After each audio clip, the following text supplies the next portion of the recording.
Even homeless people have more worth than you. My brother Noah laughed as he ate the food I had paid for.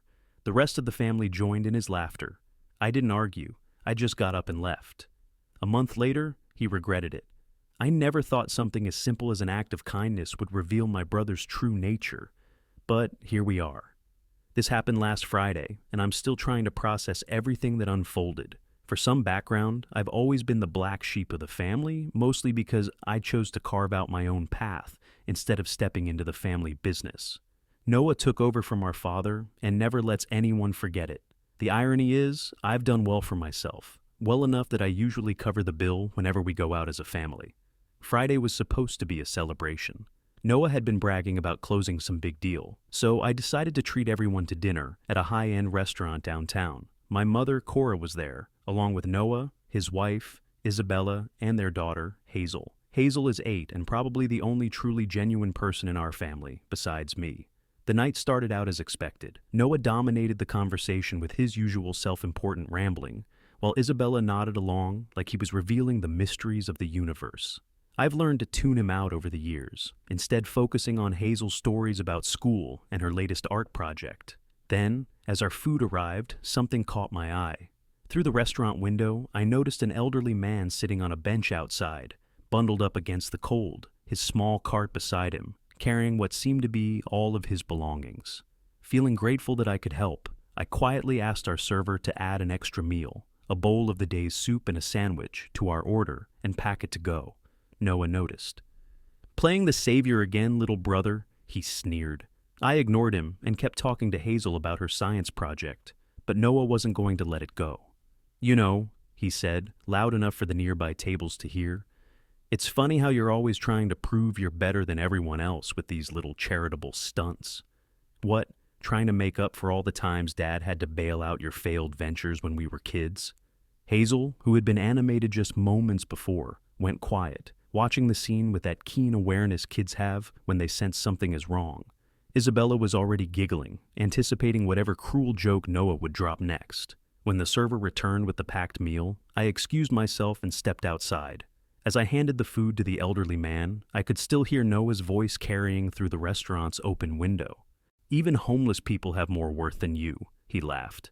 "At least they're honest about who they are. You're just pretending not to be the same failure you've always been." The elderly man thanked me with quiet dignity, just as laughter erupted from our table inside. My mother's nervous chuckle, Isabella's high-pitched cackle, and Noah's booming guffaw rang in my ears. Only Hazel remained silent, her small face pressed against the window, eyes wide with concern. I walked back in, took my seat, and finished my meal without saying a word. Noah kept throwing in jabs about my so-called charity cases, each one earning more laughter from the table. I watched as Hazel idly pushed food around her plate, her earlier excitement completely gone. When the check arrived, I pulled out my card, still without a word. Noah was mid-story, likely another self-congratulatory tale about his business brilliance, when I stood up. "Thanks for dinner," Isabella chirped without even glancing up from her phone.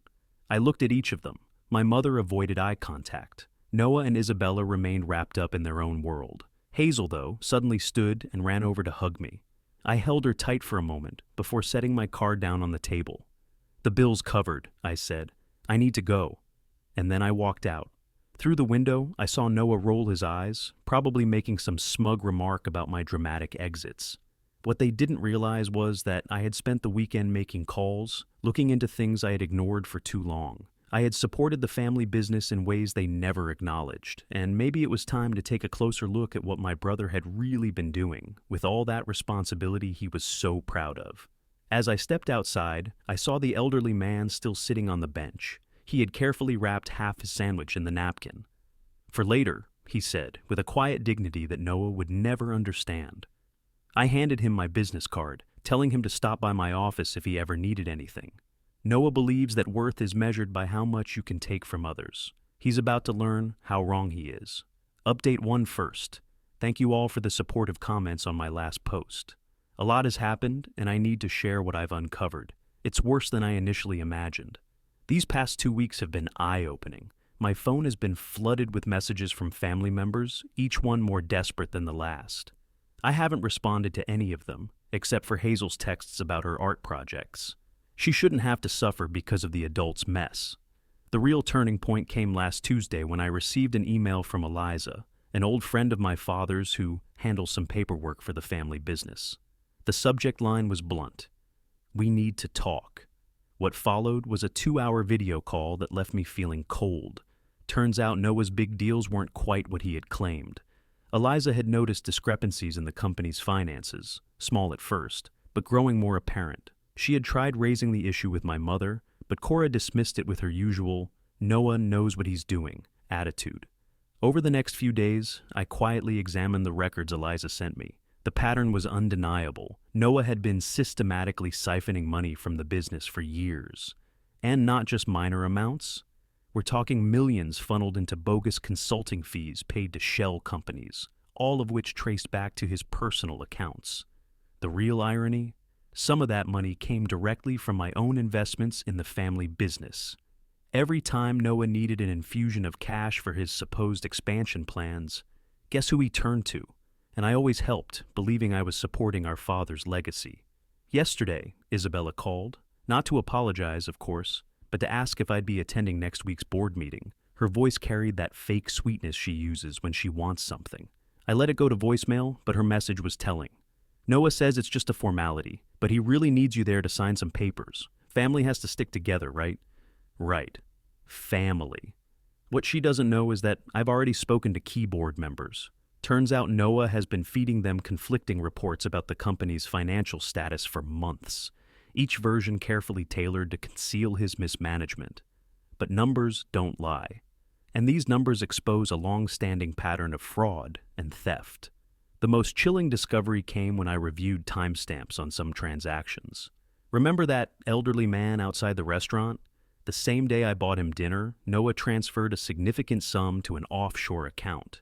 An amount that happened to match exactly what was needed to cover payroll for our father's most loyal employees. He's been toying with people's livelihoods while ridiculing others for showing basic human decency. This morning, Cora sent a text. "Please, Benjamin, whatever you're doing, think about your brother's family. Think about Hazel. I am thinking about Hazel. I'm thinking about how her father has been stealing her future while teaching her that cruelty is acceptable as long as it's masked with laughter." The board meeting is scheduled for tomorrow. What Noah doesn't realize is that I've already submitted a full audit report.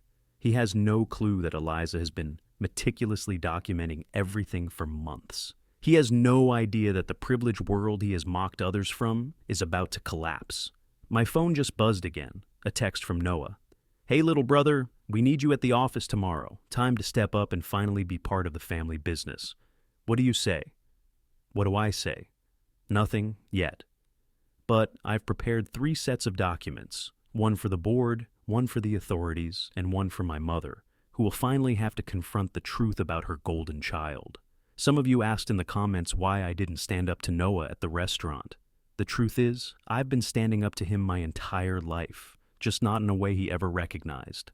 Tomorrow, he'll finally understand the kind of person he's been mocking all these years. That elderly man from the restaurant, he came to my office last week. Turns out he worked for my father years ago. The stories he shared about Noah's early days at the company filled in the last missing pieces of the puzzle. I've arranged for a car to pick Hazel up from school tomorrow and take her to her favorite art class. She shouldn't have to witness what's about to happen. Sometimes protecting family means protecting them from their own. The meeting is at 9 a.m. I'll update you all tomorrow on how it goes. But one thing is certain. Noah's reign is coming to an end. Noah is about to learn that karma doesn't always take the high road. Update 2. The board meeting just ended. I'm sitting in my car still processing everything that unfolded in the last 4 hours. Some of you asked for an immediate update, so here it is. I arrived early at 8:30 a.m. The conference room was empty except for Eliza, who was setting up the projector. She acknowledged me with a small nod. Everything was in place.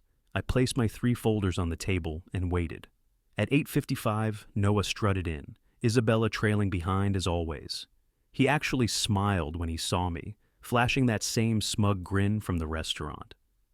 "Finally decided to join the family business, little brother," he said. I didn't respond, just watched as the board members filtered in, followed by our mother. Cora looked uneasy, her her gaze darting between Noah and me. She sensed something was wrong, but she didn't know what. Noah kicked off the meeting with his usual theatrics, boasting about growth projections and future expansions. I let him talk for exactly 15 minutes, let him dig his own grave a little deeper.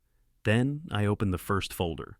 "Before we move on to expansion plans," I said, sliding copies to each board member, "we need to review these transactions from the past 3 years."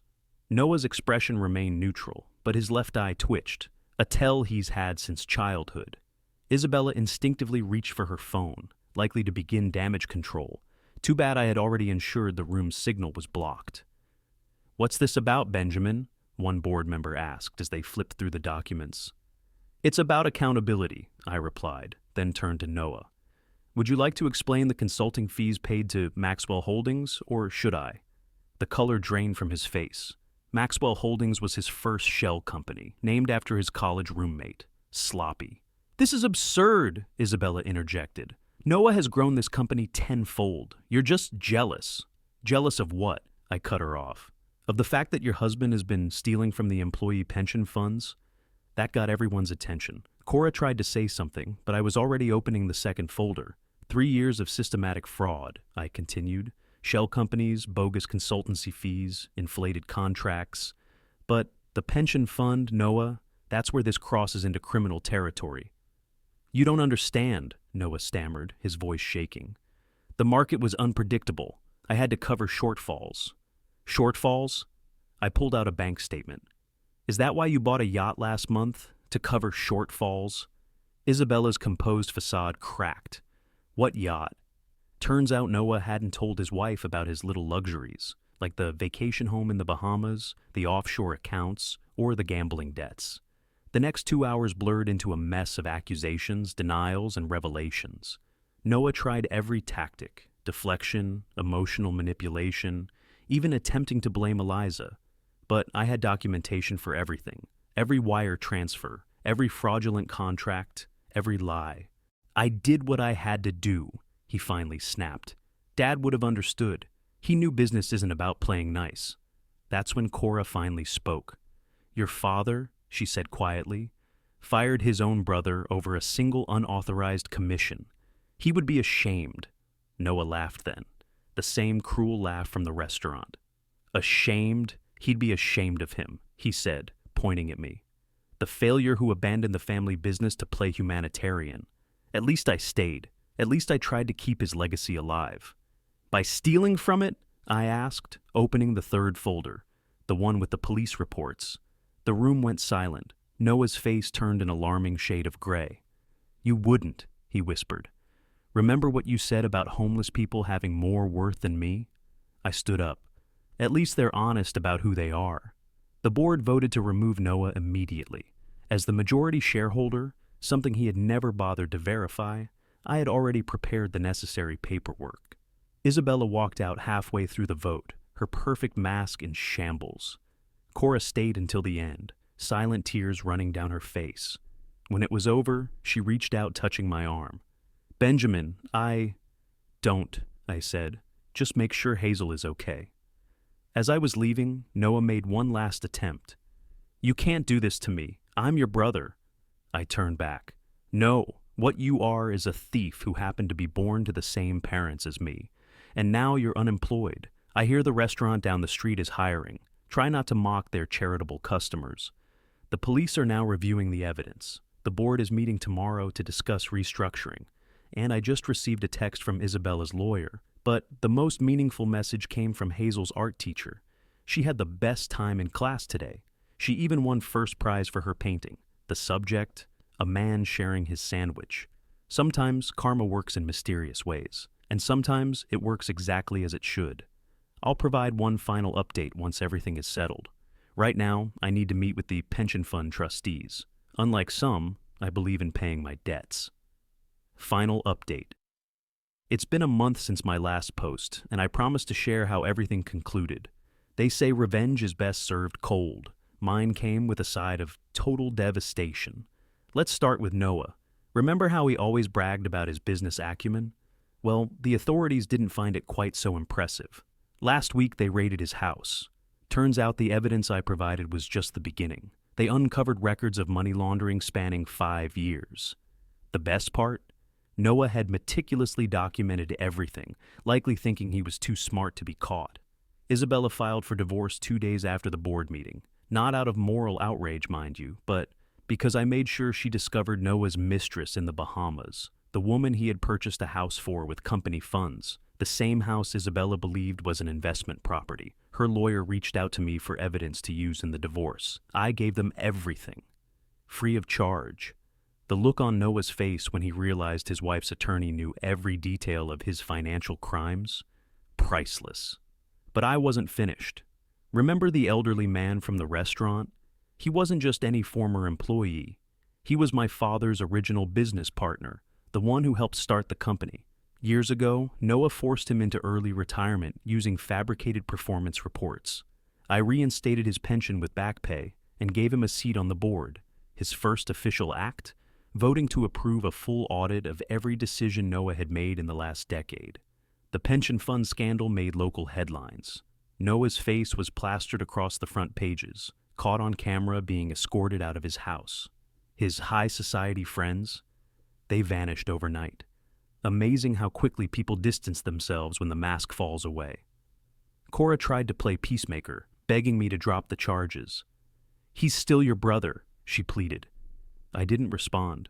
Instead, I showed her security footage of Noah mocking elderly employees as he slashed their retirement benefits. She didn't defend him after that. And the company? I took control, but not in the way Noah had always wanted me to. I restructured it into an employee-owned corporation. Every long-term employee now has equity. The look on their faces when they realized they weren't just workers but part owners. That's what true leadership looks like.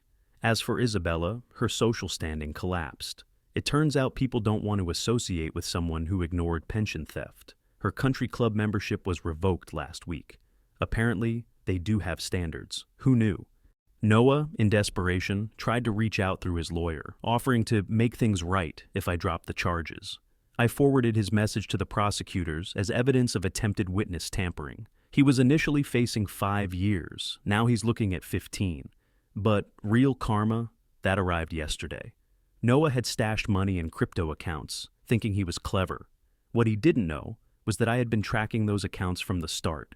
When he tried to access them from our parents' house, where he's been staying since the divorce, he found them empty.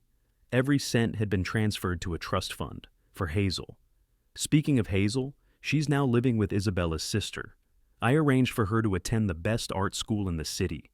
The trust fund will cover her education through college.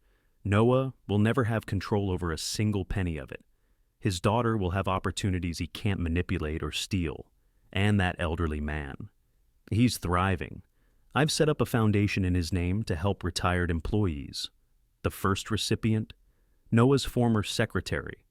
The one he fired for, asking too many questions about the finances. Yesterday I received a letter from Noah's prison. In it, he wrote that he finally understands what true worth means. I had it framed and hung in the boardroom, right next to the new company mission statement. Integrity is not negotiable. Some of you have asked if I feel any guilt over dismantling my brother's life. The answer is no. He had years to choose integrity over greed, kindness over cruelty. And every single time, he chose wrong. Last night, I returned to the restaurant, the same one where this all began. I even sat at the same table, but this time, I wasn't there with family. I was there with the elderly man, now a board member, discussing plans for the company's new charitable foundation. As we left, I caught sight of someone who looked strikingly like Noah's former golf buddy, now bussing tables. Karma takes its time, but when it arrives, it always brings receipts.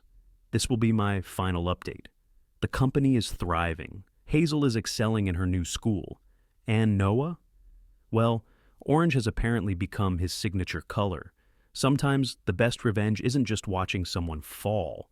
It's making sure they have a perfect view of everything they lost as they hit rock bottom.